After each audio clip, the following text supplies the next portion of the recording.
वरुड मोर्शी मतदारसंघामध्ये पानद रस्ता भ्रष्टाचाराची सखोल चौकशी करा अशी मागणी निवेदनाद्वारे शिवसेना उपजिल्हा प्रमुख अमोल भुयार व शिवसेनेतील कार्यकर्त्यांतर्फे करण्यात आली असून 2025 पासून आतापर्यंत वरुड तालुक्यामध्ये झालेल्या सर्व पानद रस्त्याची जिल्हास्तरीय विशेष चौकशी समिती नेमून सखोल चौकशी करावी अशी मागणी या निवेदनात करण्यात आली।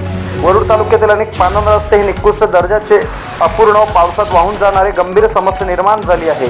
शेतकऱ्यांना मोठा फटका बसत असून प्रशासनाने याकडे तात्काळ लक्ष देण्यात यावा अशी मागणी वरुड मोर्शी मतदारसंघाचे शिवसेनेचे नेते अमोल भुयार यांनी केली। त्यांची प्रमुख मागणी पानद रस्त्याची कामे निकृष्ट दर्जाची पहिल्याच पावसात वाहून गेले।